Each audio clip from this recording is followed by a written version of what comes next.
just breaking down the assignment, looking at question by question and how we can answer these effectively for achieving the optimal mark allocation.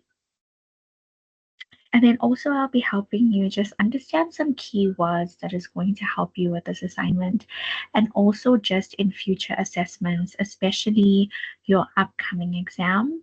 Okay, so this is just to help you just understand those a little bit better. By the end of the session, hopefully you do have a good understanding of what is expected of you from this assignment. If you do have any questions, if you're listening to this through the recording, please do feel free to reach out to me and ask me anything that you need help with, and I will try my best to assist you.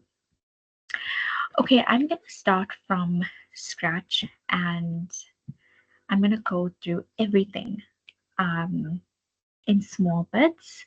Okay, so firstly, this assessment is out of 100 marks. Most of you should have already started your assignment, but if you have not, please do read your cover page.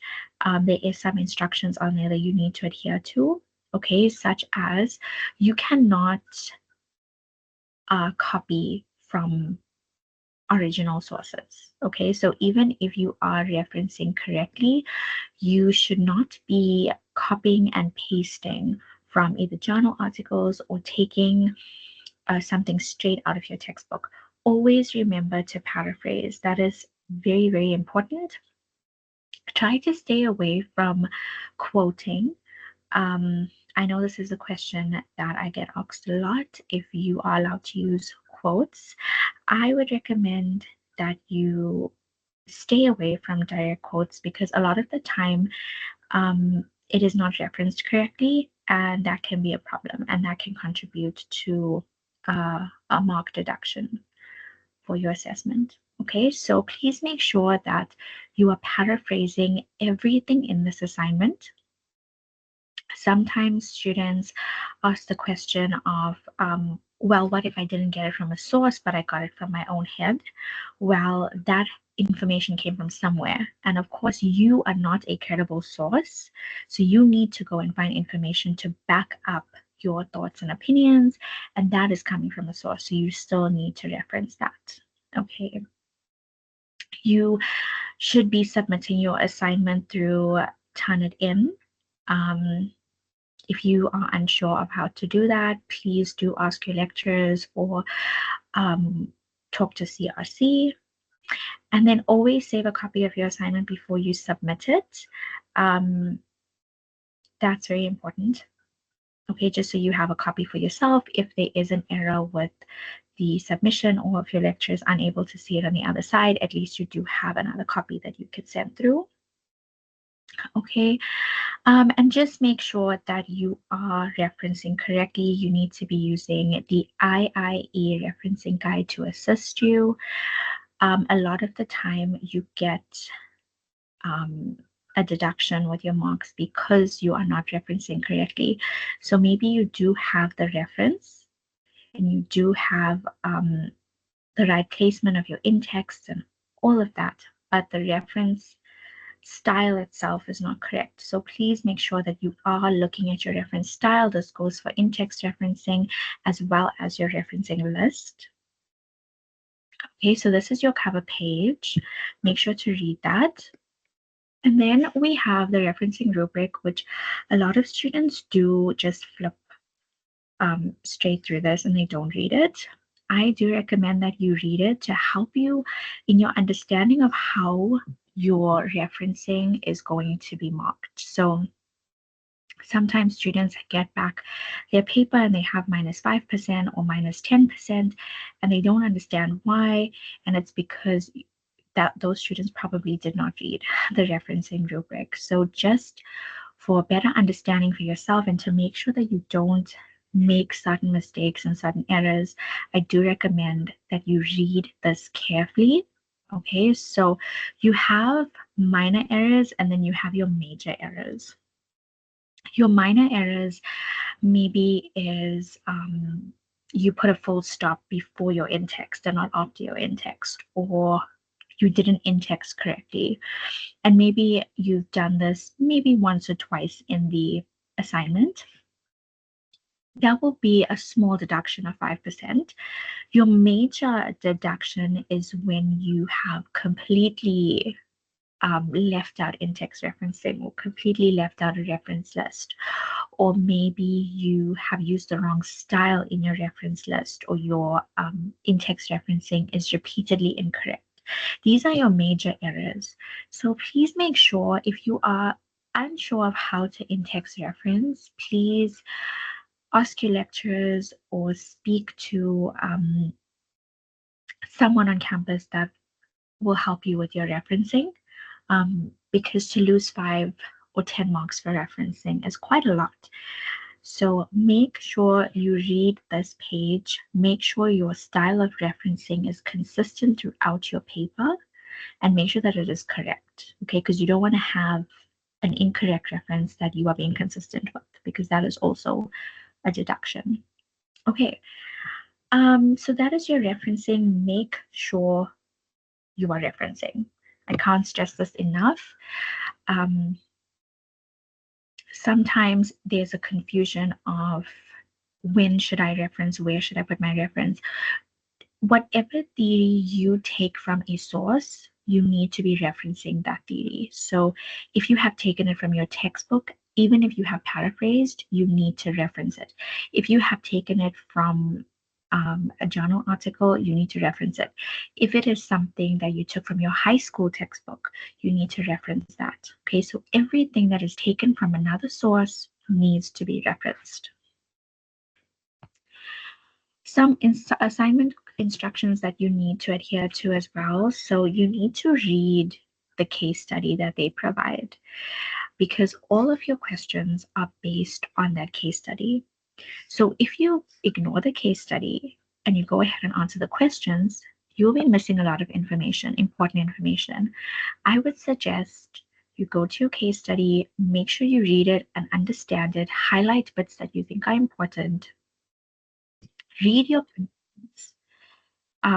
read through your questions briefly, look at each question and what it's asking of you, try to go back to the case study and just highlight what you think relates to those questions. It's a nice way to just briefly structure your assignment so you know where to find each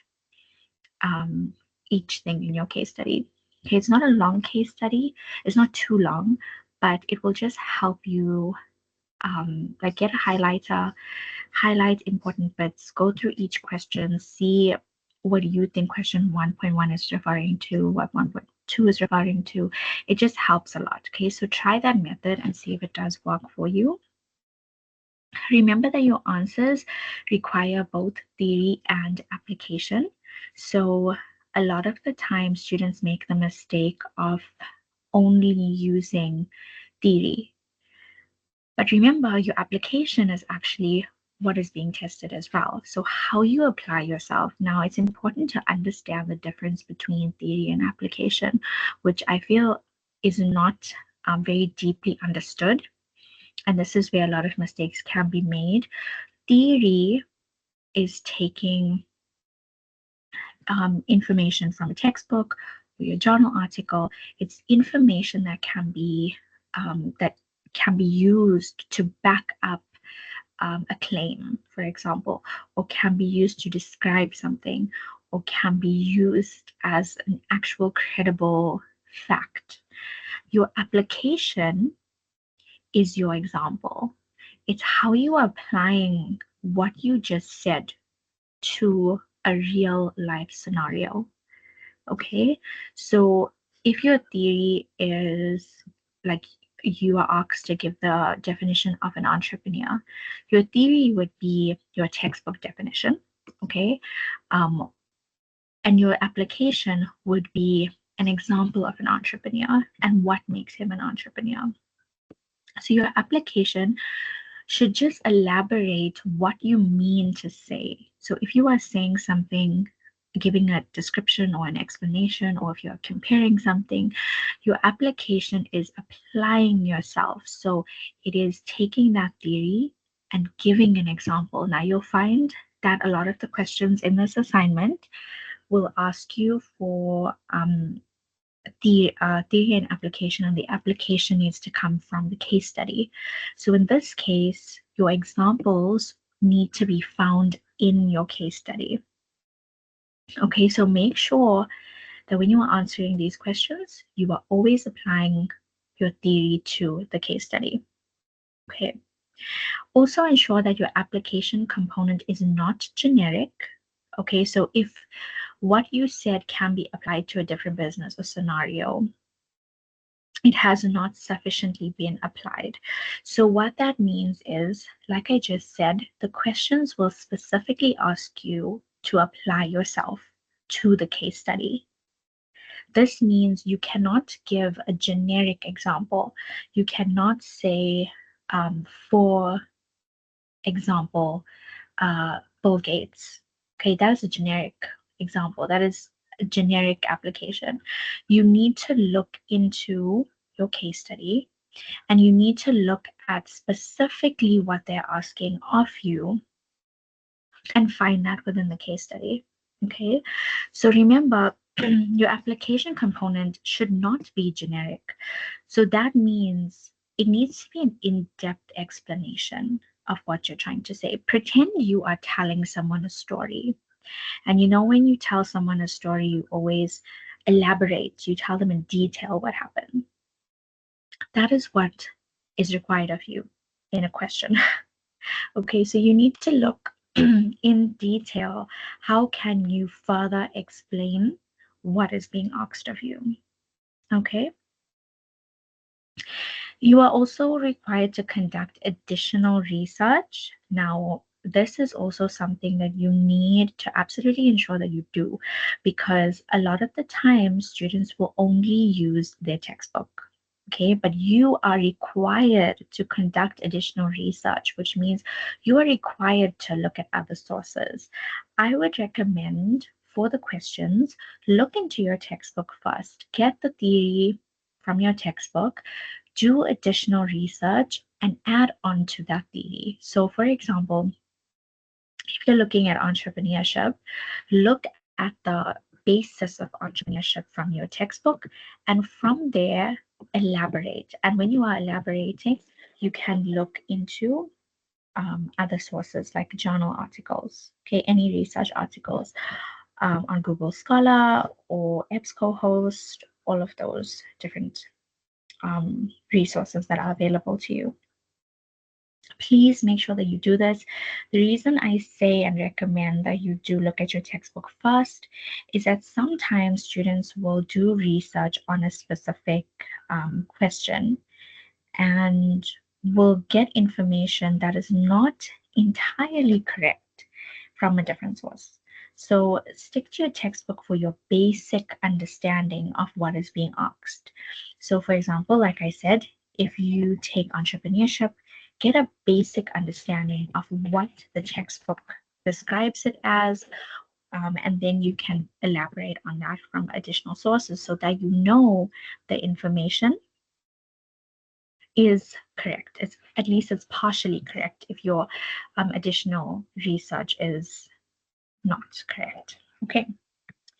So those are just some basic instructions that you need to pay attention to. You need to have additional resources. You need to make sure that you have theory and application in all of your questions, and you need to make sure that you read your case study.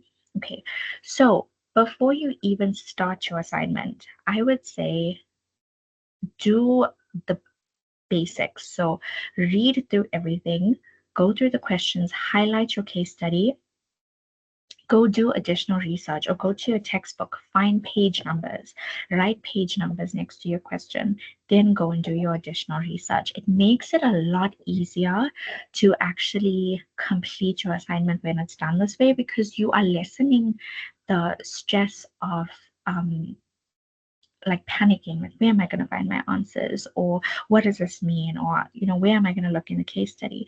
You do your basics, and then thereafter it's a lot easier to actually complete. Okay, so you do have a case study that they give to you. This is not the full case study. this is just a summarized version of your case study. You need to read your whole entire case study. Basically, there's a group called the HearX group, okay? And it envisions healthy hearing for everyone, everywhere, and aims to make hearing care accessible and also affordable through smart digital healthcare solutions. Okay, it's guided by values of people first, quality, innovation, and trust. And HearX has gained recognition for its impactful, fast-growing, and innovative healthcare offerings, which is led by CEO Nick Klapper, and the company then has a strong leadership and advisory teams as well. Okay, so HearX's product range includes screening tools, self-tests, and hearing conversation solutions. And it achieved a 178.36 average annual growth from 2019 to 2020. Okay, so key projects that they have been involved with include Here Who, Here ZA, and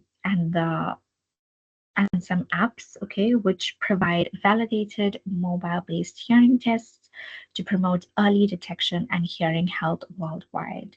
So reaching hundreds and thousands of users across nearly 200 countries. So do you see how there is, even though this is a summarized version, there's pivotal information contained in this case study. So as you are reading it, what you think is important, highlight that. So highlight it so you have a good understanding. Sometimes when you have a long case study, by the time you finish reading your case study, you forgot what you read right at the beginning. So if you're highlighting things, you are making yourself aware of what you believe is important. So going back to the beginning, it's easier for you to read. It's easier on the eye to remember what's happening because you have selected, you've highlighted what you think is important. It's like a psychological impact on your brain. Okay, so if you highlight something, it's very likely that you will actually remember it, you will think it's important, and will assist you in the rest of your assignments. Okay, so make sure you read the full case study. This is only a summarized version, like I said. Okay, so question 1. Okay, according to HearX Group's website, it has attracted influential and highly qualified individuals to its operations. Okay, so this is according to their website. The question asks you to identify and to discuss the elements of importance in wellness programs in the maintenance phase of HearX. Okay, so this is a 15-mark question. Now, as you can see, there are 2 parts to this question, and this is why I highly recommend going through these questions beforehand, highlighting or underlining these different aspects. Because as you can see, it says identify and discuss, which means there's 2 things this question is asking for you. Firstly, you are supposed to identify these elements of importance in wellness programs. And then you need to discuss the elements. Okay, sometimes students make the assumption that they just have to write down in bullet form, like what is the importance of wellness programs in the maintenance phase. But you are required here to discuss it. And because it is 15 marks, you need to have an in-depth discussion of it. Now, if you remember, in your HR planning learning unit, you have a maintenance phase. So as part of your human resource planning, remember there's 3 phases. One of them is your maintenance phase. So this phase is just about retaining employees, and it is a priority in an organization because you want to ensure that you are retaining your customer base, your employee base, also your customer base. Okay. So what you need to do here is you need to go to your maintenance phase in your textbook, or like I said, get the basic work from your textbook. So go to your textbook, look over in your maintenance phase, look at the importance in wellness programs, look at what it means, have a full understanding of that, and then apply it to here X. Okay, so firstly, you're going to go to your textbook, you're going to identify the elements of importance here, and then you're going to discuss these elements of importance. And remember, this is in the maintenance phase. So highlight these keywords, highlight, identify, discuss, maintenance phase. Highlight this so you know exactly what you're looking for and exactly what is required of you. And remember, they are asking for the wellness programs in the maintenance phase of here X. So don't just give the theory from your textbook or from additional sources. You need to give that theory and apply it to here X. So if you are saying something from your textbook, for example, some theory from your textbook that you've paraphrased, you need to find an example or something in the case study that applies to what you are saying. So it must relate, it must make sense. Make sure that it does relate to what you are saying. Sometimes students don't know how to apply themselves and they do it incorrectly. So you need to make sure that what you are saying actually can be backed up by the theory that you found. Okay, so it's 15 marks. Please write enough, and it's not so much about how much you write, but it's about the content that you're providing. But when I say write enough, I mean go in depth with your explanation, discuss it fully, unpack the elements of importance in the wellness programs. Once you start to unpack it, it's a lot easier to explain each thing and then give an example from here X. Okay, so that is question 1.1. Question 1.2. Identify and analyze the level of management referred to in the case study. That is the first part of this. Okay, so you need to, like I said, get a highlighter, highlight this part of the question, okay, first, and then understand what they are asking you. So they are saying identify and analyze the level of management. First, you need to say what level of management is being referred to in the case study, and you need to analyze this.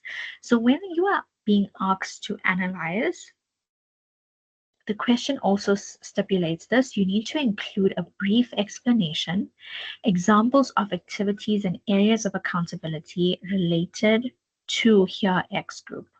Okay, so when you are analyzing something, think about if you were to do a SWOT analysis.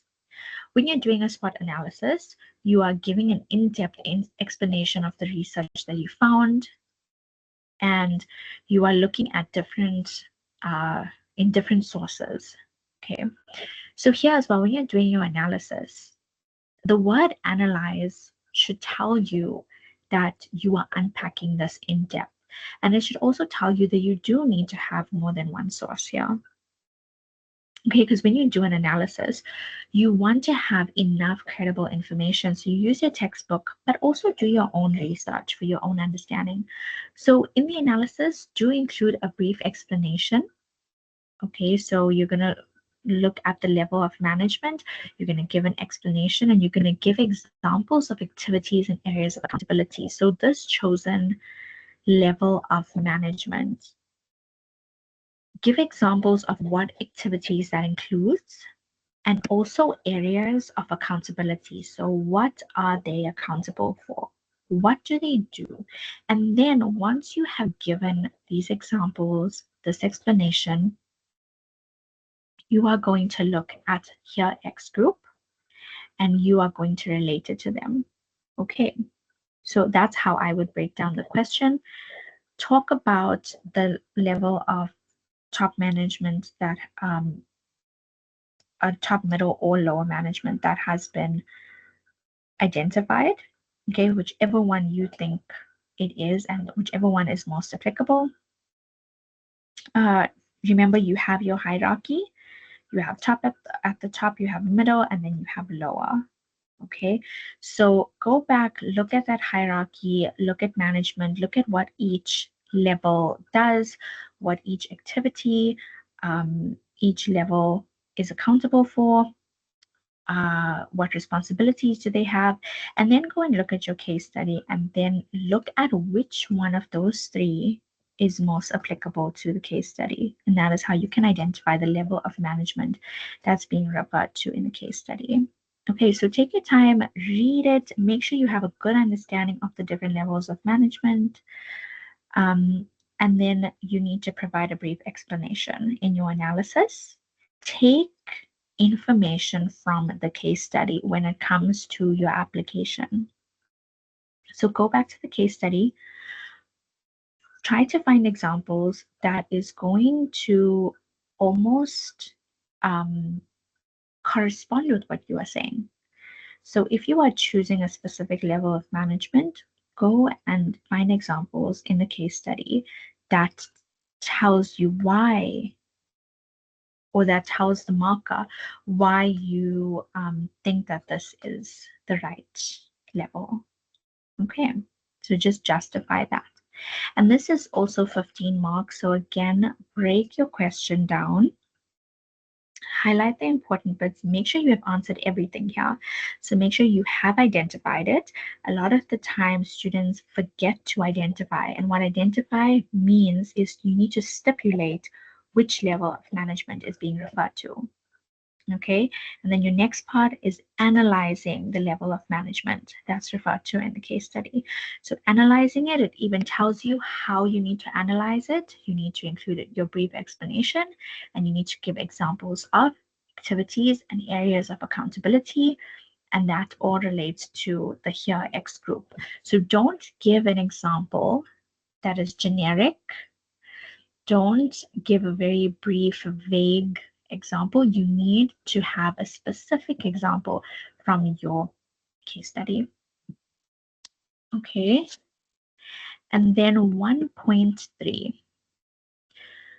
So here you are tasked to explain the purpose of a vision statement and the elements required for a good vision. Okay, so again, there are two parts to this question. First of all, you have explained the purpose of a vision statement. Okay, highlight that. Then you have the elements required for a good vision.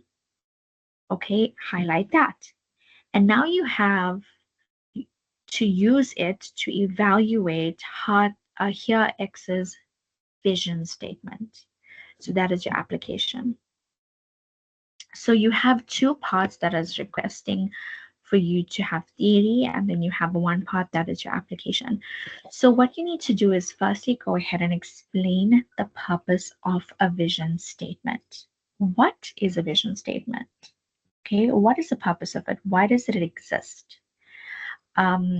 Remember, go back to your learning unit. I'm not too sure which learning unit this is, but it would have been right at the beginning. And go get a good understanding of what a vision statement is. Okay, remember your vision statement forms part of your internal business environment, which means it is something that we do have control over. Okay, so it can change. It's once it's written, it can be changed.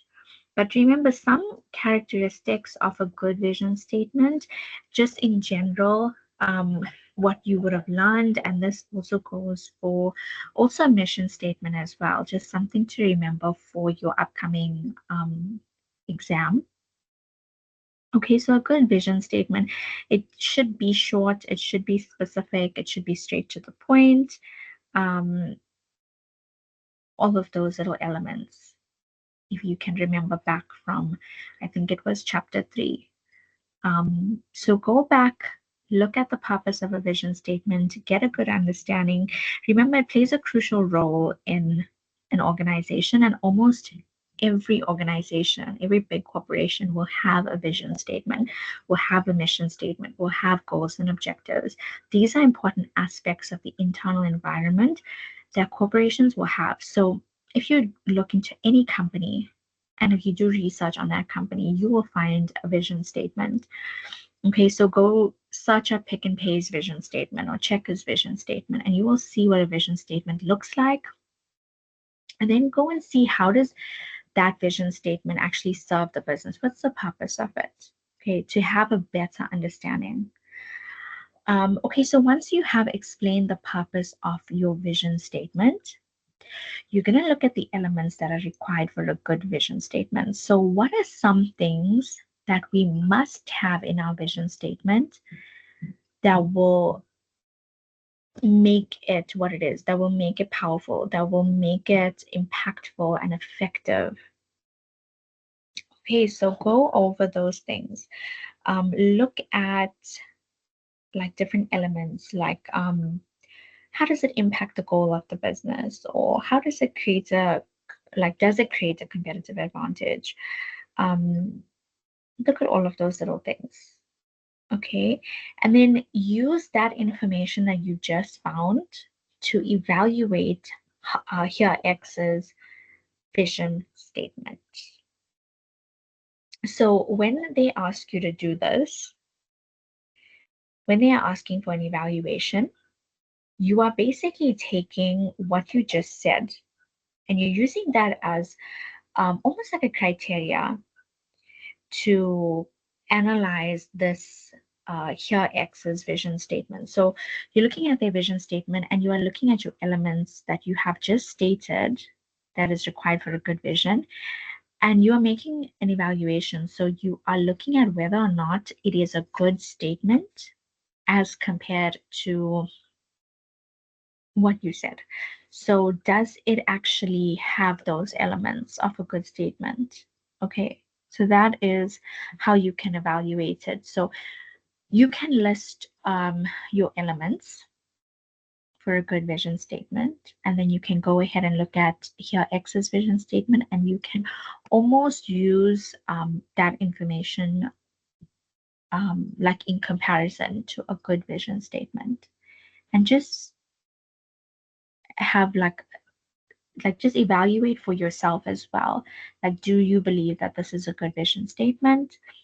And provide an explanation for that. Okay, so when it's asking you to evaluate your X's vision statement, all you are doing is going ahead, taking that vision statement and just looking at whether or not it is a good vision statement. Yeah, so I hope that does make sense. Remember, this is 20 marks. So you need to break down this question bit by bit. You need to make sure you are explaining everything. Like I said, students like to ask, how much should we write for 20 marks? But you are not, it's not the word count or the length of your answer, but it's the content that you're providing. So if you have a good explanation, if you have good explanations, if you are answering what is being asked of you, if you have a good grasp on that and if you have a good way of applying yourself, then your answer can be like a short paragraph, for example, but it can have everything that's required. So don't be under the false perception that the more you write, the more marks you will get. Okay, your content needs to be correct for you to actually get those marks. So I hope so far everything does make sense. Question 1.1, question 1.2, and question 1.3. These are quite long questions. I would definitely recommend, if you have not started your assignment, to start immediately, because doing all of this in one night, I promise you, will be quite taxing, quite overwhelming. Okay, try to do 2 questions every day. I think there's 7 questions here. So try to do 2 questions every day so that you are able to complete this on time and you are able to complete it with quality. Because remember, like I'm saying, you are breaking down these questions and answering everything bit by bit. So you want it to be of quality, you want it to be relevant. Okay, you want the information to be correct. So make sure that you are not rushing through this, because when you're rushing through it, when you're doing it the night before, you are leaving out important bits of information that you absolutely need to include. And before we move on, remember everything so far needs to be referenced. So everything that you do and say, you need to make sure that you have references. Hey, so reference your textbook, reference whatever you like are using, any other sources that you are using, research articles, any journal articles. Try to stay away from Wikipedia, from Investopedia, from all of those pedias. Don't use those as credible sources. When you are looking at other sources, always make sure it is credible. And that's why we say you rather look into journal articles, okay? Credible journal articles that have been like posted, of course, the free ones. So uh, they're much easier to read. Like, don't go buy any journal articles. There are plenty of free journal articles that can assist you. So those are more credible sources than using Wikipedia and Investopedia. So please try to stay away from those. Okay, so moving on to question 1.4. We are asked to discuss the value of technology for entrepreneurs and to explain how this applies to here X. So again, there are two parts to this question. Please make sure that you are actually answering both of these parts. So again, go and highlight aspects that, well, both of these aspects, and answer them fully. Okay, so discuss the value of technology for entrepreneurs. That is your first part that you need to answer, and then explain how this applies. So it's asking for theory and application here, and this is 10 marks. So make sure that you have both. First, go to your textbook, look at the value of technology for your entrepreneurs. Then go ahead and do your other research if need be. Discuss this fully. So have a full in-depth explanation of the value of technology for entrepreneurs. So what it means in all aspects. And then go ahead and explain how this applies to here X. Okay, so make sure that you do this. Answer both parts. Okay, remember you are being assessed on theory and application, and because of that, you need to reference. Okay, reference your discussion, reference your explanations. That is very important. So that's a bit of an easy one. Just make sure you have a good balance between your theory and your application. Okay, and even when you do apply yourself and you are taking your answer from the case study, make sure that you are elaborating on it. So most of the time, students will just copy and paste directly from the case study what they think is the answer. Paraphrase your explanation and add to it. Add how you think this applies to it. Give your own explanation alongside what they are asking. Okay, it really helps in your application and your discussion. And then question 1.5. So here we are discussing technology as a factor that influences the nature of management. Again, there's two parts to this question. So make sure that you highlight both these parts just to ensure that you are answering both of them. Another version of theory and application and how these two need to align.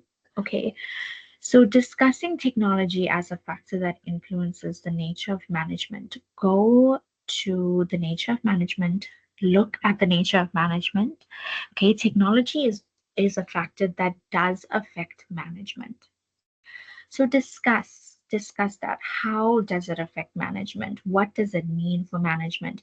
How does it influence management in a positive way, in a negative way? That's the discussion. So whenever you are asked to discuss something, that's what it is. You are just evaluating it. You are giving an in-depth explanation. You are simply just stating everything that you know about the topic. Okay, so discussing it. So just like how you would tell a friend a story, for example, or what happened to you over the weekend. It's a discussion. So discuss technology as a factor that influences the nature of management, and then you are going to apply this to here X.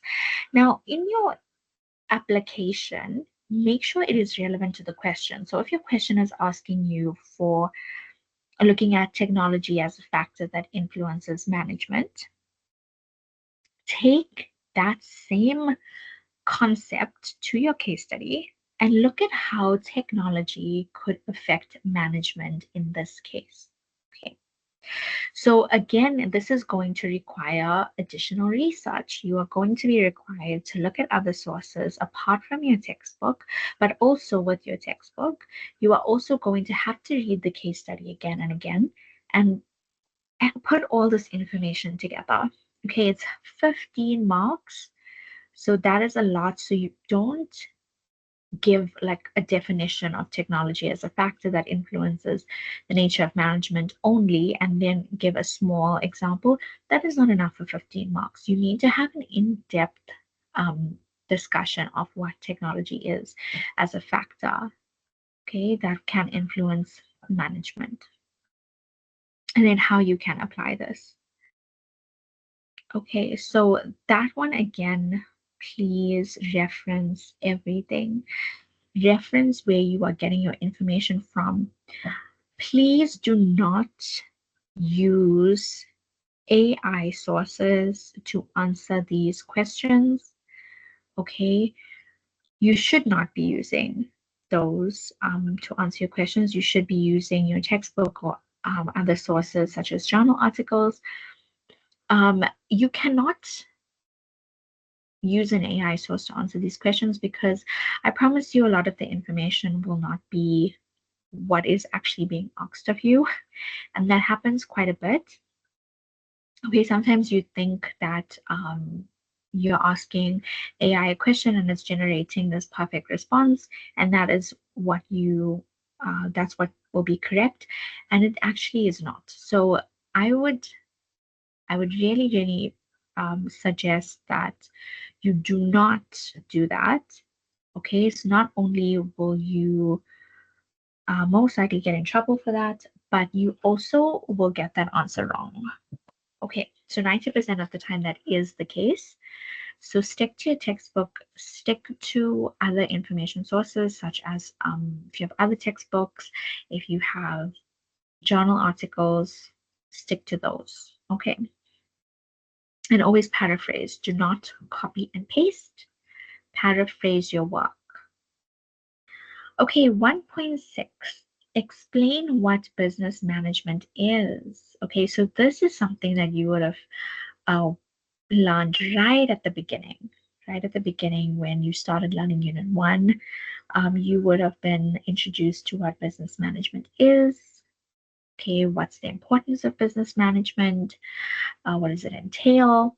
And all of those things. So it might take some refreshing, okay, going right back to the beginning, refresh your mind on what business management is and how this concept applies to Heart X.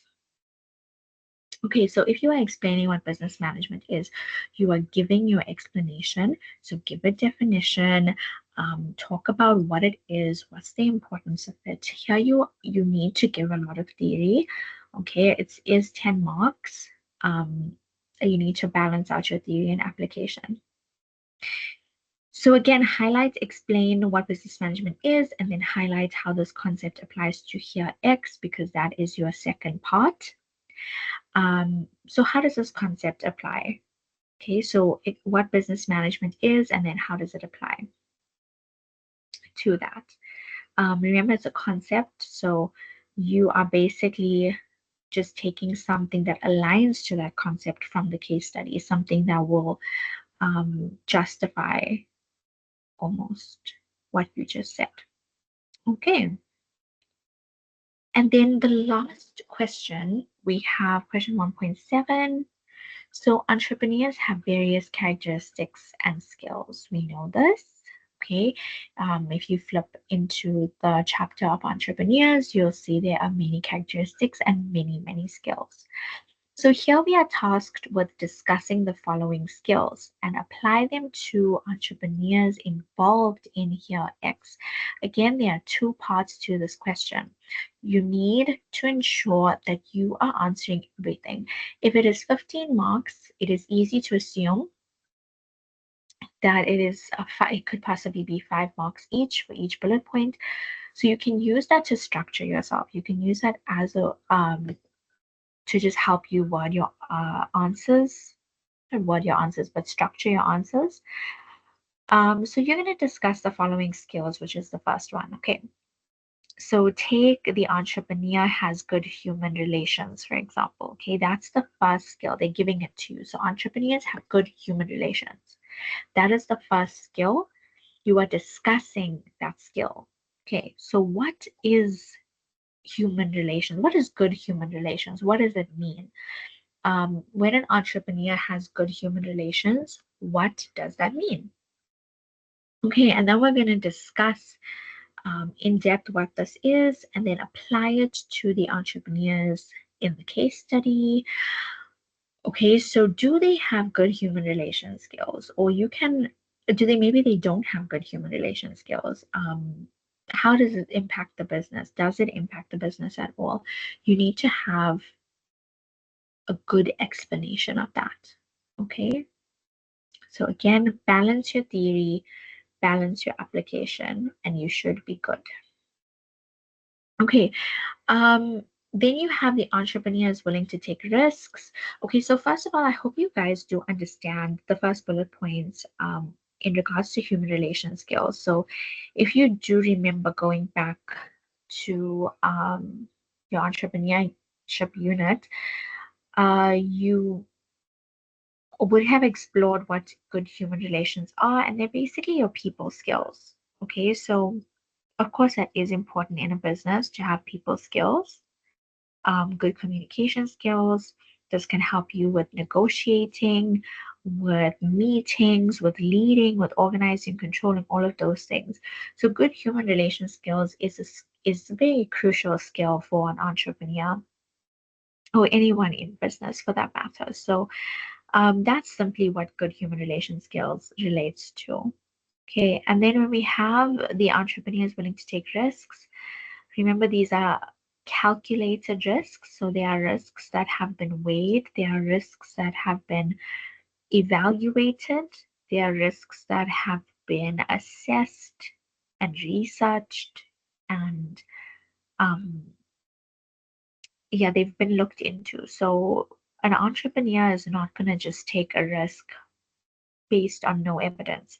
There will obviously be research that he does, and this research will allow him to make informed decisions. So the willingness to take risks simply applies to you have all the evidence you need of something, but are you going to take that chance?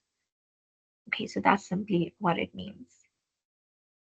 So here you're going to discuss that skill in depth.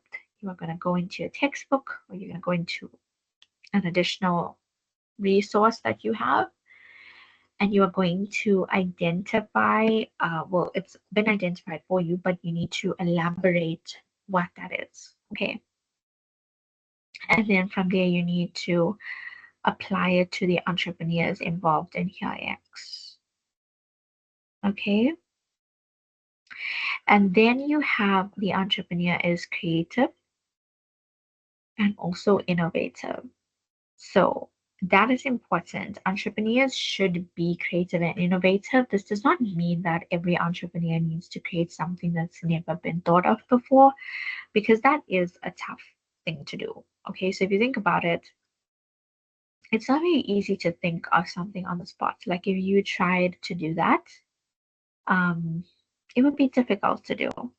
So when we talk about creativity and innovation, we are talking about being creative and innovative in all aspects of business. So whether that is a promotional strategy, whether that is creating really unique packaging for your product, what entrepreneurs do a lot because thinking of something brand new can be difficult. So what they will do is they will take a concept that already exists. So for example, a water bottle. Okay, that concept exists. It's not a new concept. It's been around for a while. So they will take that concept and they will look at how can we make this different? How can we make it unique?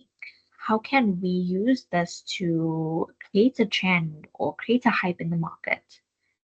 Okay, so that's what they'll do, that, and that is putting a creative spin on it. So you are taking any concept that already exists. It can even be a pen. And how can we make this pen different? That is using your creativity and in your innovation. There are entrepreneurs that think of things that have never been thought of before, and those are big risks. Okay, those are taking big risks because these are products that no one has heard of before. So you need to look at the likelihood of them actually liking the product or not. You have people that when something brand new enters into the market, they are a bit reluctant. So yeah, you need to, that also ties hand in hand with having the ability to take risks. Okay, so again, you're going to now elaborate on the creativity and innovation of an entrepreneur. Okay, why is it important for them to have this skill? Discuss that in depth and then apply it to the entrepreneurs in the case study. Okay, so your application again needs to be in depth and it must relate to what you are saying. Now, all of this, as you can see, is 100 marks. Please do not forget to include a reference list at the end of your assignment.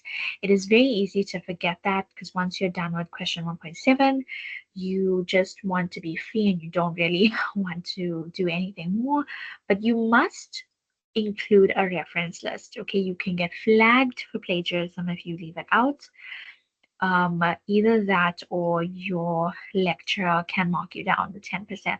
Okay, so sometimes just taking those few minutes to check your referencing, to check your reference list, your in-text is worth it because you don't want to have a -10 or -5.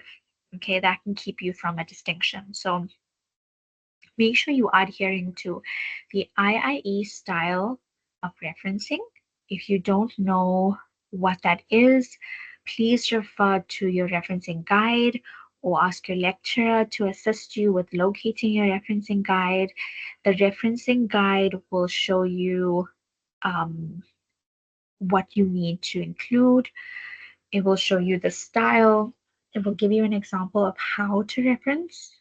Okay, for those of you who are not sure how to reference. A lot of the time, what I like to suggest students do is complete your assignment early. And that way you can have your lecturer just tell you if your referencing is okay. Maybe not go through the whole assignment and check it for you, but just to check that your reference list is correct or your in-text is correct, and so that you have some guidance with that, because a lot of the time what happens is that you do your assignment last minute, you forget to include the little things, and that does impact your final mark. Okay, another thing you need to make sure to do is to submit on time.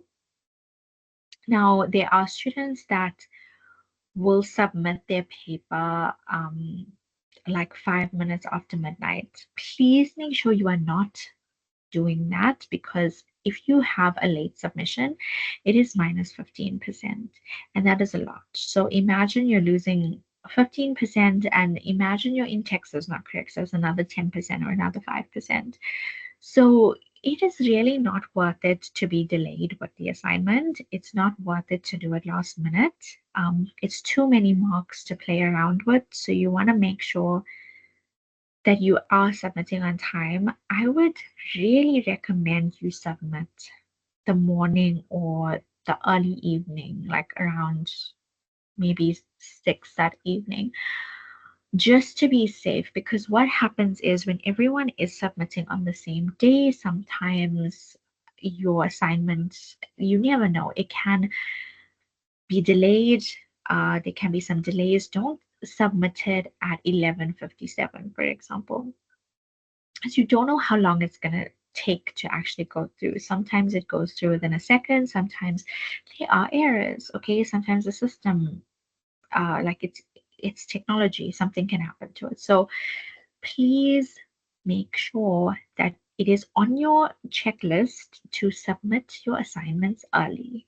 Okay, it is for your own good, and it is also so that you do not lose valuable marks that could possibly lead you to having a distinction.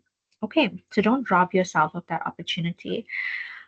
So this is pretty much what your assignment is. And if, like I said, if you have any questions on these questions, then please feel free to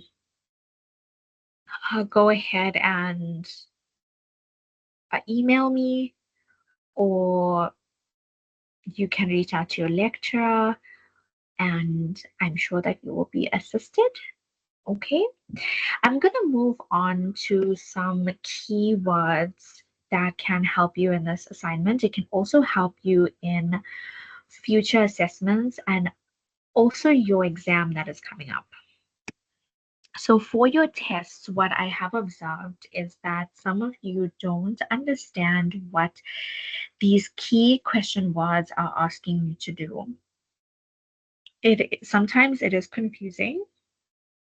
Sometimes they're very similar. Sometimes you don't really understand what it's asking of you. So I'm gonna go through the most common ones, and just help you get more insight on what these keywords are, so that it can assist you in this assignment, your upcoming exam, and also any other future assessments that you have. Okay, it will be very helpful for those. So you have to analyze. So when you analyze, and this is in your assignment, so pay attention to this. So when you are asked to analyze, you are breaking the topic into parts. Okay, so think about a SWOT analysis. Um, SWOT analysis, you guys know, strengths, weaknesses, opportunities, and threats. It is being broken down into parts. Okay, you are examining relationships, patterns, causes, and effects. So you are examining anything that has a relationship with the topic. Okay, so when you are asked to analyze something, you are basically being asked to give any evidence, any information, any possible patterns, relationships, anything, positive influences, negative influences, impacts, effects, all of those things can be included in an analysis. Okay, an analysis is there for someone to have a full understanding of a specific topic. Okay, so that's what it is. You have the word assess. Now, you get asked this a lot. They'll say assess something and related to the case study, for example. So here you are being asked to judge the value or the importance of it. When you are assessing something, you are looking at its value. So think about when you go to buy a car, or when you go to buy something expensive and there is a big decision to be made. You want to assess the pros and cons of your purchasing decision, right? So you are evaluating whether or not you should get it. And when you assess something, you look for information that can help you make your decision easier. Okay, so you're looking at importance, you're looking at quality, and you are using evidence to help you make this assessment. Okay, so when you are asked to assess something, you need to use evidence to support your assessment, because that's going to help a lot. So you are judging the value, or you are judging whatever's being asked of you. Okay, so if they're asking you to assess benefits of entrepreneurship in the economy, you are looking at the importance of it. You're looking at why entrepreneurship is valuable in an economy. What is the quality of it? And all of this will be backed up by credible information or credible evidence. Okay, so that is all that is. Then we have compare. This one's easy. This one, is just looking at similarities or looking at differences. Sometimes in an exam or a test, they'll ask you to compare.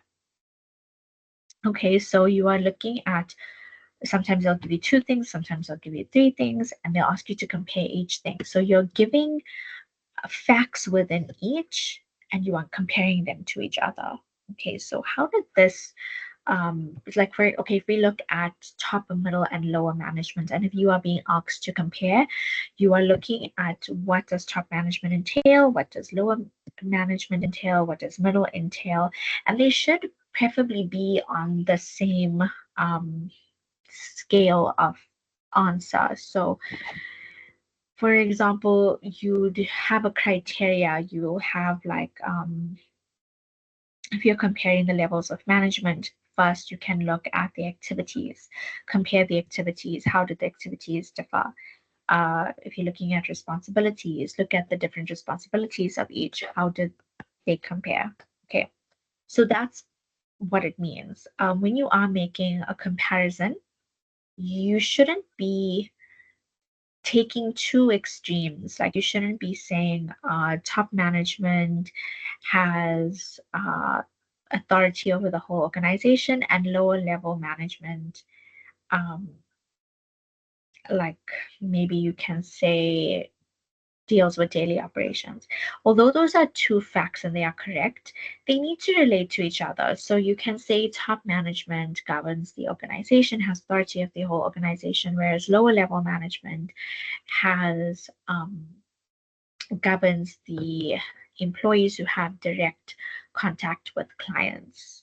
Okay, so that's what you can say. It's like it's on the same scale, it's along the same line, and it's easy to make a comparison as such. Okay, contrast. Contrast also comes up sometimes, very rarely. Sometimes they'll use compare instead of contrast, but here you're just focusing on the differences. So again, when they are asking for you to contrast something, contrast is like opposites or like big differences. So you are taking 2 things, 2 or more things, and you are just stating what is the difference between the 2 of them. So when you're looking at compare, it can be similar or it can be different. But when you're looking at contrast, usually they're asking for the polar opposites of each thing. Okay, so how does this really differ from this? Okay, so if you're contrasting top management and lower level management, you are taking something from top management. Maybe they are setting strategic goals and you're contrasting that. And so you'll say lower level management is doing operational goals. Okay, so those are completely contrasted. Then you have to critically evaluate. Okay, this is also something that is asked a lot in exams or tests and assignments. So when you are asked to critically evaluate, you are giving a balanced judgment by considering both strengths and weaknesses. Okay, so remember, an evaluation is looking at all aspects. It's not only positives and it's not only negatives. An evaluation is giving everything. So think about when you evaluate yourself, you are giving your positive attributes and your negative attributes. It's a full self-evaluation. So when you are being asked to evaluate a specific topic or specific thing, especially if it's a critical evaluation, you need to give an in in-depth explanation of everything that this topic is related to. Okay, so strengths, weaknesses, positives, negatives, um, positive impacts, negative impacts, all of those things. Okay. Then you could be asked to define. This one also comes up a lot in a test or an exam. When you are defining something, you are providing a clear, precise meaning or explanation of a term. So you are providing, like, for example, if you look at entrepreneurship, you need to clearly state what an entrepreneur is. Okay, that's a clear definition. And then sometimes when you're asked to define, they'll ask you for an in-depth explanation of it. So you just go further and define what that is. But students make a mistake with this when they are asked to define something, they will start to give random facts about what they are being asked. Okay, when you are defining something, you are just giving an explanation of what it is. So if you think about a vision statement, and if you're being asked to define a vision statement, you'll say the vision statement is one goal or aim that all employees of an organization can relate to, or it is a statement that is developed by the business to help guide the strategic goals of the company. Okay, those are definitions. Those are defining what a vision statement is. What it is not is then to say a good vision statement has the following, or a vision statement creates a competitive advantage. That is not defining what it is. Those are stating facts about it. So remember, when you're defining, you are giving the meaning of something, the meaning or the explanation of that term. So please remember that for your exam, because in the test, when you are asked to define, some people, some students didn't know how to define something. Okay, so just make sure that you have an understanding of that. And then to describe, this is another one that's very close to define. Okay, so you're giving a detailed account of what something is, what happens, or how something works. So if you are told to describe a vision statement, for example, here you are giving a definition of it, but you are describing what it is. So a vision statement is a statement that can assist the business in this way, creating a strategic goal. You can say goals can be derived from this. That is giving a description of or detailed account of what a vision statement is. So when you're describing, usually you are giving more to it. Okay, you're describing in depth what you mean to say. Okay. Also just when they're asking you to state something, so here you're presenting your point or fact, or you are just briefly giving like bullet points. Okay, so sometimes they'll say state 3 facts about or state 3 characteristics of an entrepreneur. Okay, so here you just usually list your 3 facts. Yeah, this one is also quite easy to understand. They're asking you to summarize. They're asking you to present key ideas in a concise form. So leaving out details or example. Okay, so here when you're asked to summarize something, you are being told to give a short, brief explanation of something.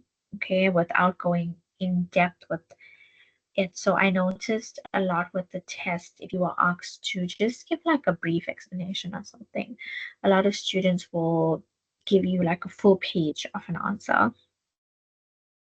Please try to like adhere to what you are being asked. So if it's asking for a brief explanation, try to keep it brief, but specific, and at the same time detailed. But you can have a brief, a brief, detailed explanation on something. Okay. Okay, some other things that we'll try to get through. So discuss. So here you are exploring different perspectives or arguments. So discuss comes up a lot. Okay, so it's in your assignment as well. Here you are presenting evidence and you are reaching a conclusion. So if it's asking you to discuss the importance of entrepreneurship, you are looking at different perspectives. And that's why I said to you in the assignment, you need to do external research. You need to look into journal articles. You need to look into your textbook. You need to look into maybe perhaps your lecturer has discussed it in class and you took down notes. Look at all of those different things. Look at the different perspectives, different arguments. A discussion is where you can have multiple versions of something, or you can sometimes even make a point with the discussion. So if you asked to discuss the importance of entrepreneurship, you can talk about, well, your textbook defines entrepreneur as such, but most researchers believe that entrepreneurship is defined as this, etc. Okay, so you can have something that contradicts itself. You can have an argumentative discussion. Okay, but to discuss something, you are just exploring different ideas, different versions of something. You are exploring different sources of information. Okay, and you're putting it together. Then you have to evaluate. So here you are judging the importance, the effectiveness, or the value.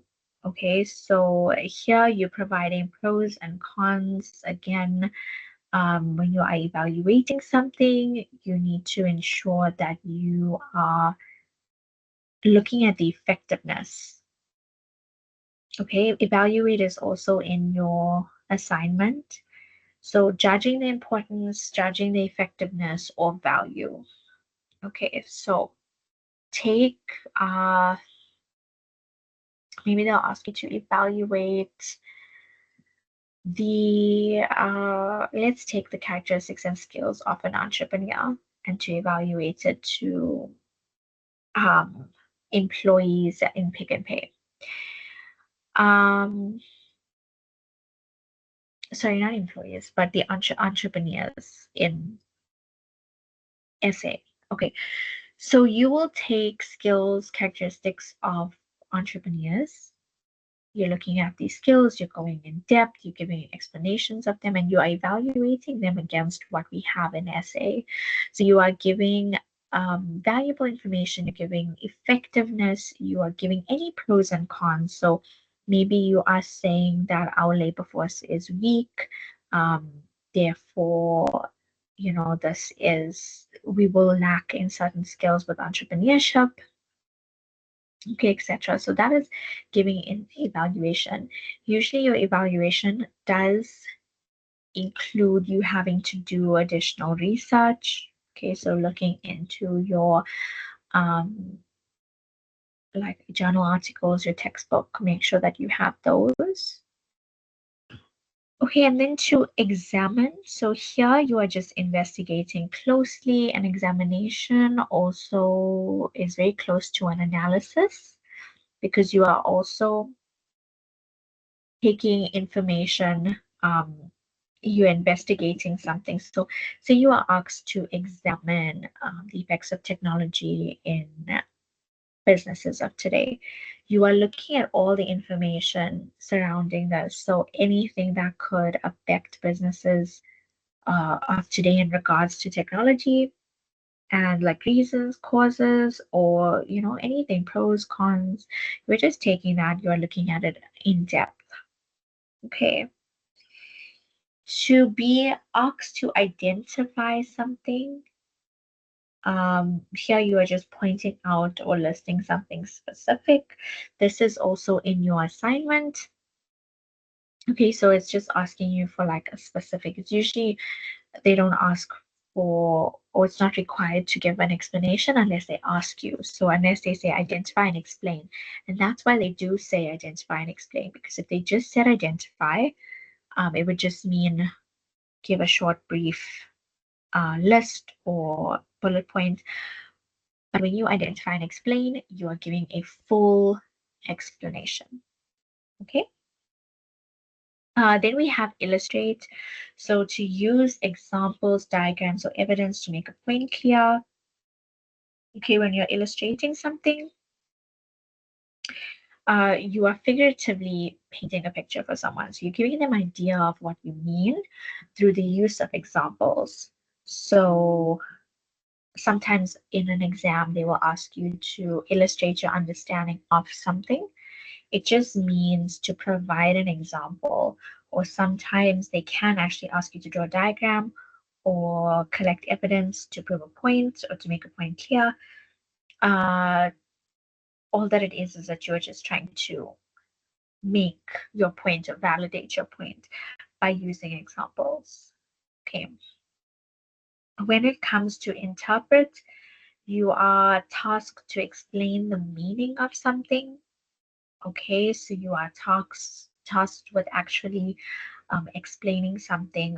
Usually it is like they'll give you a case study, or they'll give you like a text or something specific. Maybe is a definition, and they will ask you to interpret it.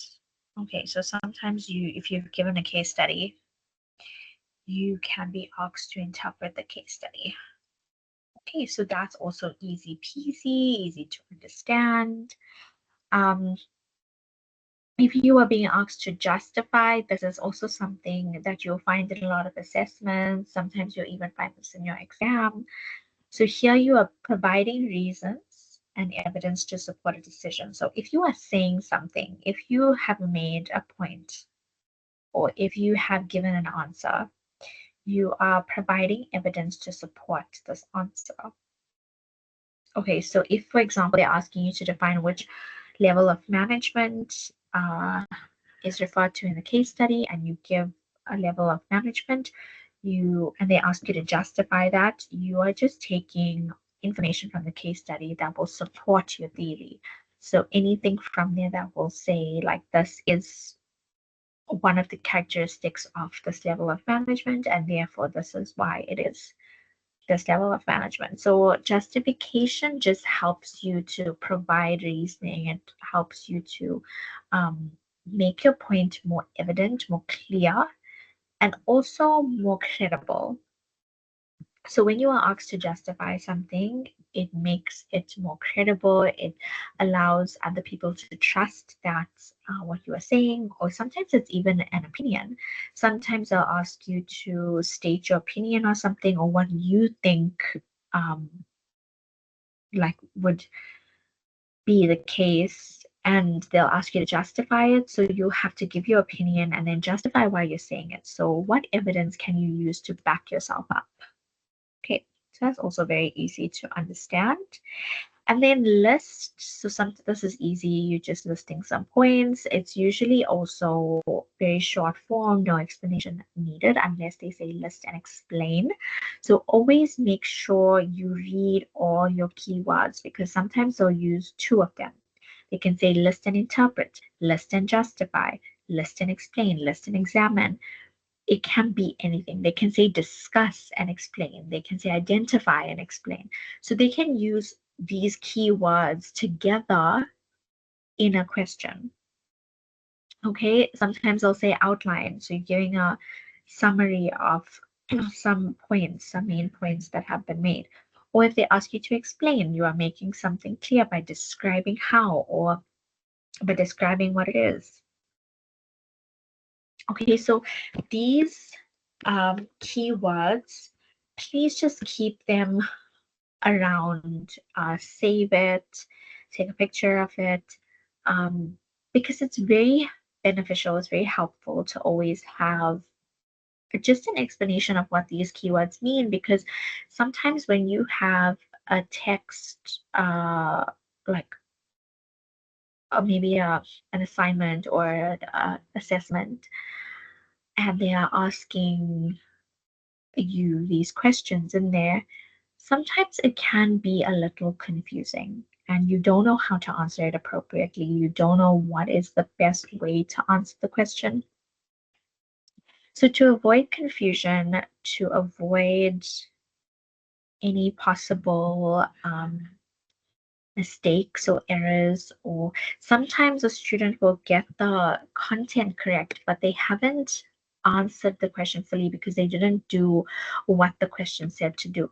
So, for example, if the question asked you to interpret something, which means to provide reasons and evidence, not to provide, sorry, um, just provide evidence on what you mean, or to unpack something and analyze that, maybe students would have listed it.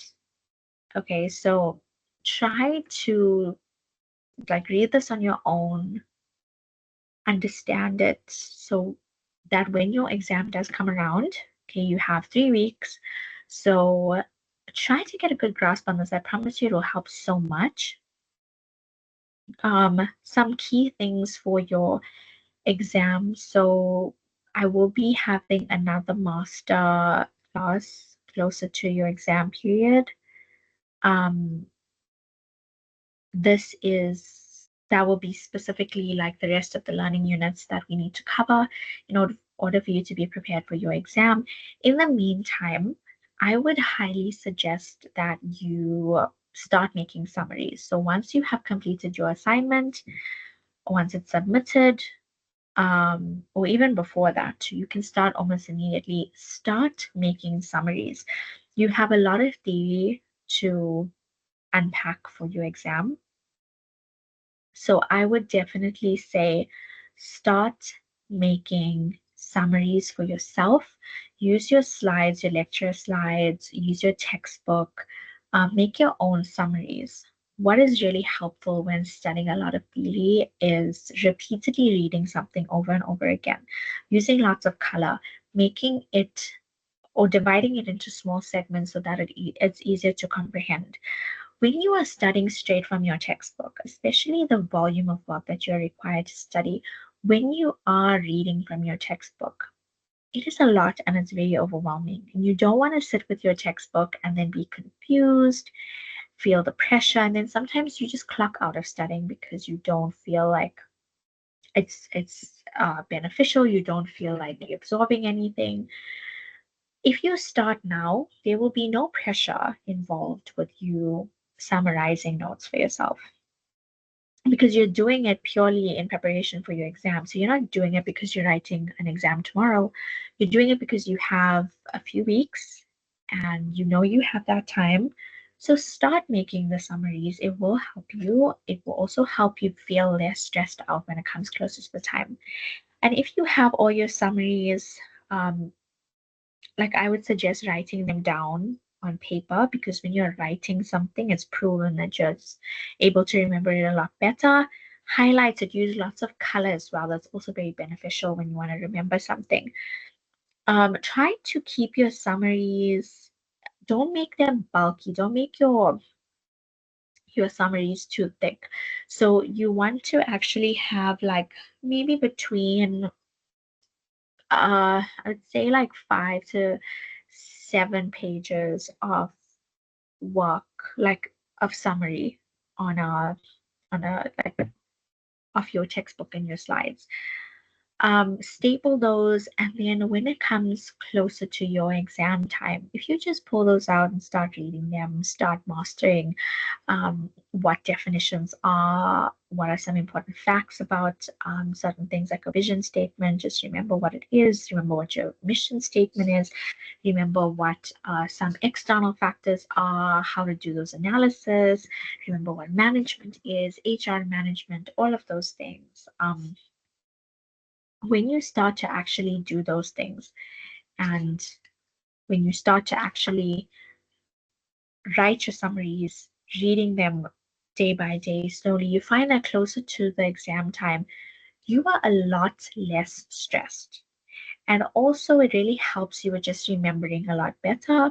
Okay, because if you're studying the night before, which I do not recommend, if you're studying the night before, chances of you remembering, there is a good chance that you will remember, but there's also a chance that you could completely blank out because you are so stressed out. So don't take those chances. You have all been exposed to what your test situation would be like. So for an exam, remember your tests were out of 50. For your exam, you will be sitting with a paper that's out of 120. So you need, it's almost double. Okay, it's a little bit more. So you need to actually like mentally prepare yourself for that. Okay, make sure that you know your content. That's why I say make your summaries. And then also, as you're making your summaries, you'll find that there's certain areas that maybe you don't understand. It's easier to go ask your lecturer for assistance in that case than freaking out last minute because you don't understand the content. Okay, so try and have all of this together so that you can actually study early and complete things on time. But as for this assignment, make sure that you do complete it early. Okay, it's very important that you do not submit late. Make sure that your referencing is good. So again, if you have a writing center on your campus, if you can go to the library perhaps and just get information on, you know, your referencing and how you can make it better. And you need to look at all of those things. So you need to look at where you're making mistakes. And it's easy to make mistakes. People make mistakes all the time, but just make sure that you are correcting those mistakes before you submit. Another thing that I want to discuss about your assignment is the issue of plagiarism. Now, there are some people that still do plagiarize, even though it has been stressed that you should not be plagiarizing. Even if you have not intended to plagiarize, if you don't reference correctly, it is still plagiarizing. So please make sure that you actually are paraphrasing. And sometimes students will change one or two words in a sentence and think they have now created their own sentence. It doesn't work like that. You need to completely reword that sentence. Okay? Don't use synonyms to help you change words. Put it into your own understanding. So take a definition and go practice this in your textbook. Just read your textbook, read a definition, and then try to word it in a way that you would understand, in the way that you would explain it. This helps so much in a test and exam because you don't have to use a technique of memorization. Sometimes when you rely on memorizing something, it's risky because what happens if you suddenly forget that? You know, then you have no understanding of it. But if you read to understand and if you can interpret it and put it into your own words, then when it comes time to write an exam or a test, you already have an idea of what that is, even if you don't have the exact like word for word definition of something, you have an understanding of it, so you are able to put it into your own words. This is a skill that you should master. So you should be able to look into your textbook and create your own understandings. Take any definition, start practicing it, and start putting it into your own words. Okay, so that's very important. So plagiarism can be a big issue if you don't reference correctly, and then there are some students that do think they can get away with actually plagiarizing, and they will maybe copy and paste, okay, or will paste from an AI source. Please do not do that. Okay, your Turnitin report is able to pick up all of um, these little tricks. So try to not do any of those things. Okay. Don't even use paraphrasing tools just to be safe because sometimes it's not used correctly. The system can pick it up. It can be a mess. So try to stay away from all of those things. Okay, so if you guys have any questions or any like some common questions is like especially for your exam, like students want to know if you do memorize something and you do write it word for word in your exam if it's plagiarizing. Um, in that context, because you're being asked a question and you're answering it, you're not claiming that that information is yours, then no, you should be good to do that. Okay. Um, but I always like to say, just for practice purposes, just put things in your own words, because even if it's just a test or an exam and you are giving word for word definitions, and yeah, you are giving word for word definitions, you still want to have the skill of putting it into your own words and giving your own understanding of something. Okay, it's different if it's keywords. So it's different if it's like key concepts that you have to state, like top management, middle, and lower. Like you can't change those too much. So those key concepts can stay the same, but try to practice giving an explanation in your own words. Okay, other common assignment questions. Sometimes students want to know if the theory that they have stated, if it came from their own mind or if it's something they learned in high school and they just remember it, how do they reference that or should they reference that? You absolutely need to reference everything that is not your own idea. Okay, so if you remembered a definition of top management from high school and you are giving your own little explanation, you need to ask yourself, what makes you a credible source? Why should I trust your definition of top management? Okay.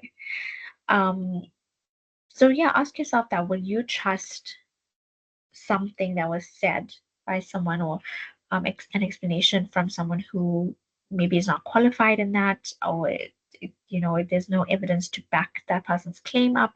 So it's the same thing in this regard. If you are stating something and if you are taking an understanding or a definition of something, you still have to do your research to go and identify if that is actually factual, if that actually makes sense. So say you do remember a definition of top management from high school and you do decide to write it in your own words, for example, you still need to go find a credible source that'll back up what you are saying, which means you will still need to reference. Okay. So try not to do that. Try not to uh, have the argument of this is my own idea because it came from my mind, because you learned it from someplace. Okay, you didn't invent the concept of top management, it came from somewhere. So you always need to reference your work. And referencing your work is not only um, about giving credit where it's due to that source, but it's also about making your work credible to read, because you are giving a factual piece of evidence, you are justifying it in a factual way. So what you are providing is credible, it's credible information. So that is why referencing is important, because it makes people trust your work. It makes your work reliable. It makes it honest. It makes it relevant. So when you actually are in the real world and you're working and you are expected to write reports and research studies and all of these things, people want to see credible research. People want to see credible evidence. So you need to be able to provide that. So that is why we stress referencing, because it is a part of creating reliancy and relevancy.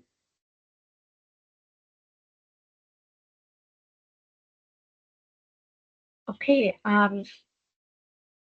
please try to not do this assignment the night before, like I said. Although there are some people that do try to do it 2 days before, sometimes 3 days before, it is cutting it very close. If you look at these mock allocations, they are quite large. So you want to take your time to properly dissect everything. The same for your upcoming exam. You only have 2 hours to complete the paper. Okay, so you don't have too much time to go highlights and make keynotes and things like that. But when you are doing your assignment, it's almost like a practice. Okay, so it's practice. So you, as you are now, like you did your test, you're now doing your assignment, you are getting acquainted with the way things are being asked. So when it comes to your actual exam, you will you'll feel like a pro because you already know like what a question means when it's asking you to explain, for example, when it's asking you for an explanation, when it's asking you to identify, when it's asking you to analyze. You won't be spending too much time on those questions because you already have a good understanding of what it's asking you, how you can apply yourself, etc.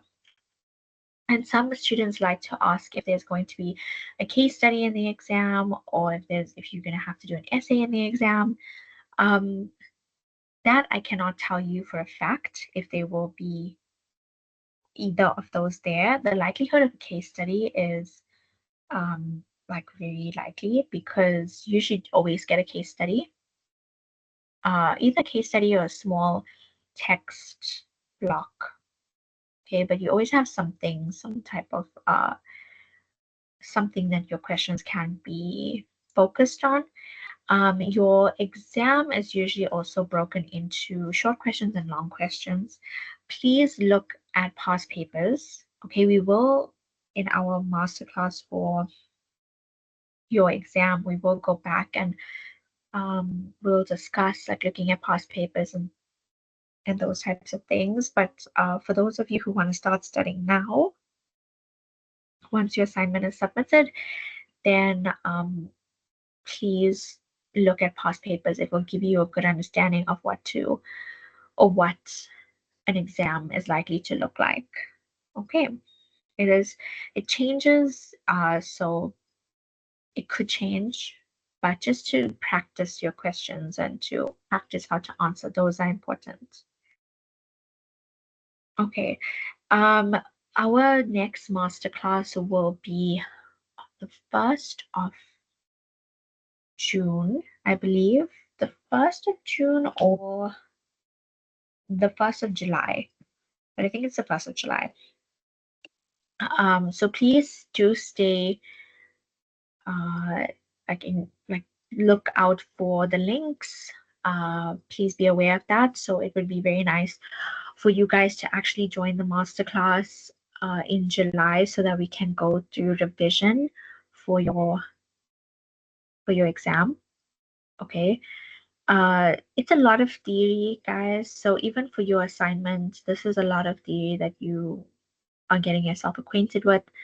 So please take your time with this and start studying well in advance because it is a lot of theory for you to have a good understanding of everything and for you to be able to master application and master explaining things and describing and analyzing. You need to start doing it in advance. Okay. And that way also you just feel more confident when you are actually writing your paper. So for your test, I don't know who here has started studying like the night before, but you would notice like if you study the night before, even 2 nights before, it is very stressful on the day. You just feel like you're forgetting something. You feel like there's more that you need to know. You feel like there's pieces of information missing. But when you actually study in advance, you feel very calm going into your exam. And actually when you panic, you forget a lot of things. Okay, so to remain calm, you have to master that skill. You have to, so that when you're actually writing your paper, you remember what you studied. Okay, for this assignment, please do not work with a friend. Do not send your assignment to your friends. Do not send your answers to friends. Do not copy your friend's work. Okay. Please just remember those things. try to stay away from the Wikipedia, from the Investopedia. Try to use only credible sources. Ask your lecturer to help you get on those platforms. EBS co-host, you can use Google Scholar. Um, there are lots of free journal articles. You just have to look. So it does take a bit of time. Okay, so doing external research, sometimes it can be quite taxing because you do have to really look for journals that have what you're looking for, first of all. And then a lot of journals are not free, but then there are those open access journals that you will find. It just takes a bit of searching, but make sure that you do that, because even when it comes to like when you are in the real world, when you started working and those types of things, you'll see how important doing additional research is. It's very important because it also shapes your understanding. It gives you more perspectives. It gives you more opinions. It gives you a different outlook on something. So always do additional research to shape your understanding of something. Use your textbook as a basic outline, as your foundational layer. So if you're being asked to talk about top, middle, and lower, use your textbook as the foundation of that answer.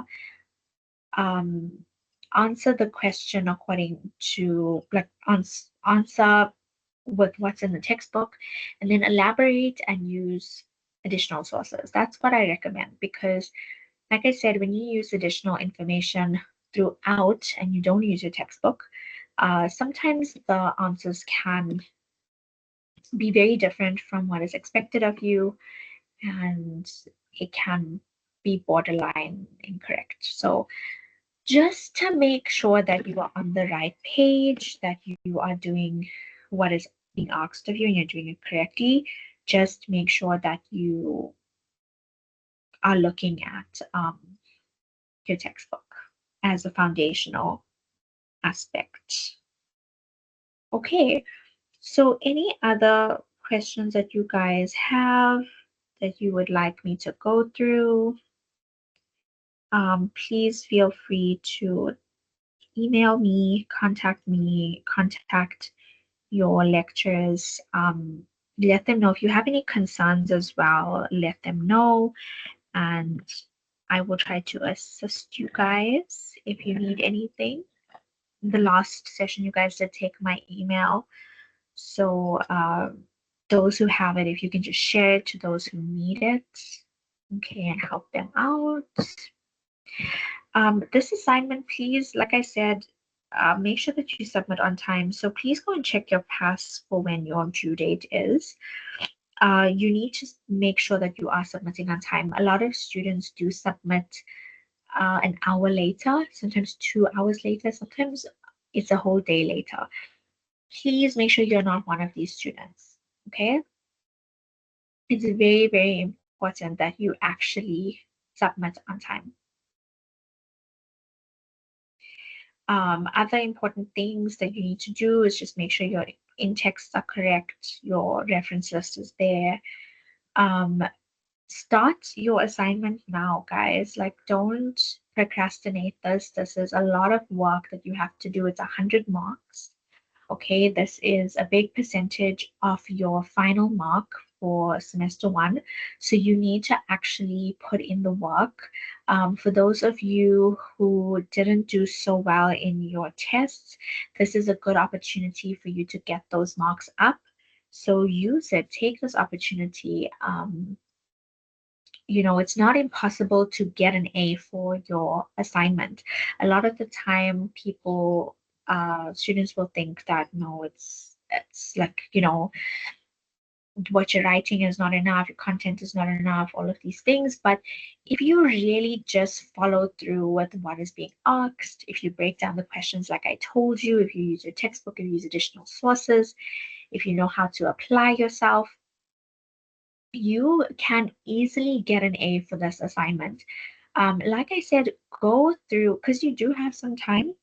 go through the case study, go through the questions, highlight bits of the case study that you feel is relation to that question. It helps so much, even if you don't start your assignment today, and you're planning on only starting it maybe on Friday, for example. Still read through it. It doesn't take long to just read through the document, highlight your important things so that when you actually do it, it's so much easier. It's so much easier. It's just lighter, less stressful. Okay, make sure that you read your cover page. Your cover page has instructions on it. That is very important for you to read. Okay, please make sure that when you do submit your assignment, you are not submitting an incorrect file. Not even an incorrect file, but a corrupted file.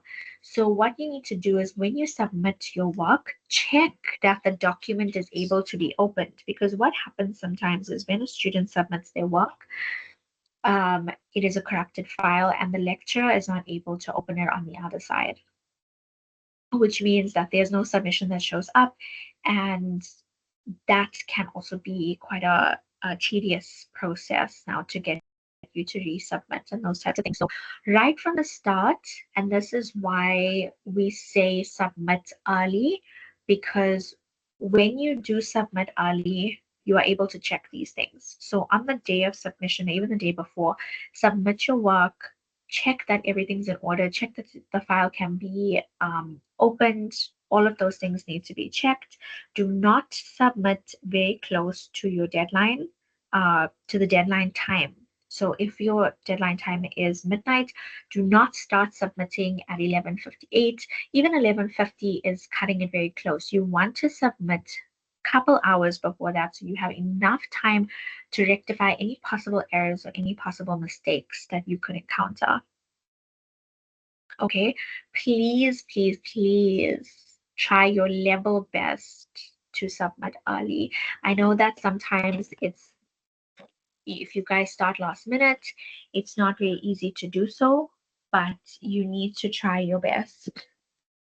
Okay, it is very important that you do submit your work early, and then check your files. And then it's important to have um, a copy of your assignment so that when you do actually submit it, if there's anything that's wrong with your assignment, you can always resubmit, or you can have it as evidence that this is your work and nothing has changed, etc., etc.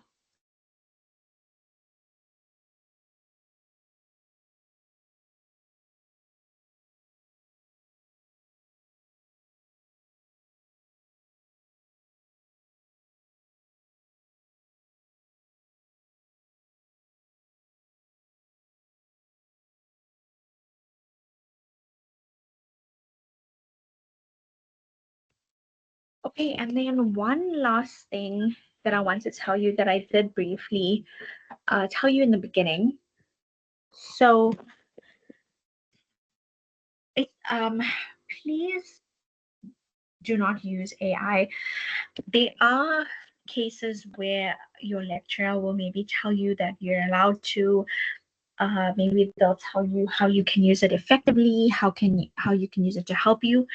But when I say don't use AI, I'm telling you not to copy and paste off of AI.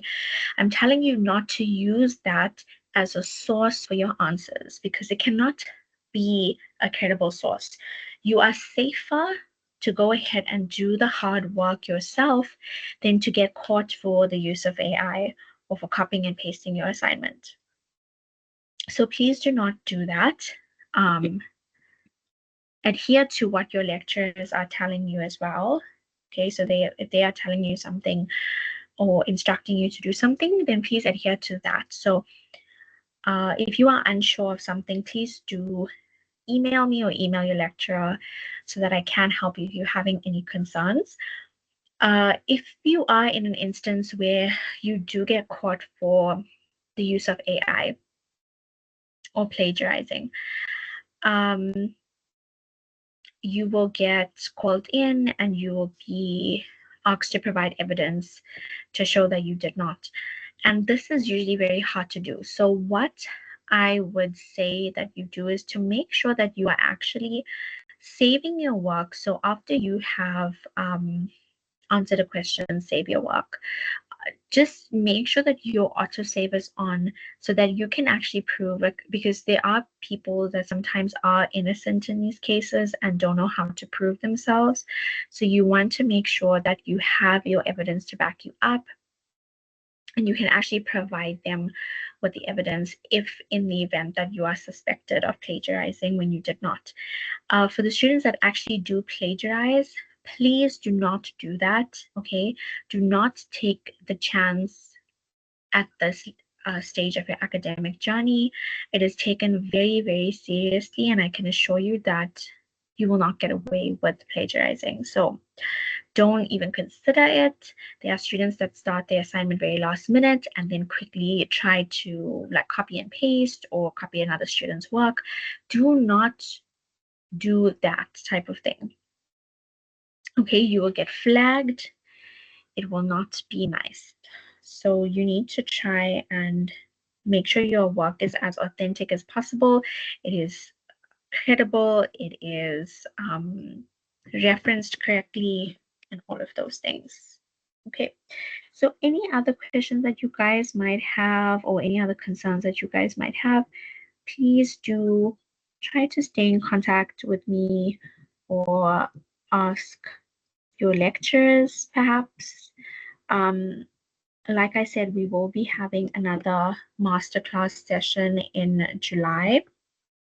If the date changes, it will be communicated to you, and you can join that class just if you want to go through revision.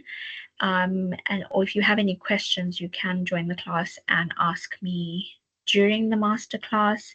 But the master class is very helpful just to refresh your mind on everything from the beginning. So we most likely will not be going in detail with the first couple learning units because we did that in the previous master class, and you guys can maybe go back to that recording if you want an in-depth of that, but we will be focusing more on the rest of the learning units that you need to look into. Okay, remember your exam contains everything that all of your learning units. Please go and look into your module guide for assistance with that. Okay, so sometimes a lot of the questions that I get asked is what chapters, what learning units, what sections. Your module outline will provide you with all of these details. Okay, so please look at that. Go now, download your module outline, go scroll to the bottom, look at what learning units are included in your test and your exam. Of course, your test is over, but mostly your exam. It is all your learning units, so you need to look at each learning unit and what each learning unit requires you to know. And then also it does have your chapters, and it's easier. Then you can look into your textbook for those learning units. Okay. So please go and do this beforehand, because I know that there are some people that have no idea what they need to learn for the exam, but get your module outlines now so that you have an understanding. And then when you join the masterclass in July, you have a better understanding. Okay, so that is all for our session today. I hope this was very helpful. And I hope that you guys maybe understood everything. This recording will be saved, so if you need to go back and listen to it and just revise everything that we went through, please do so. And if you have any questions, please do contact me. Okay, thank you guys.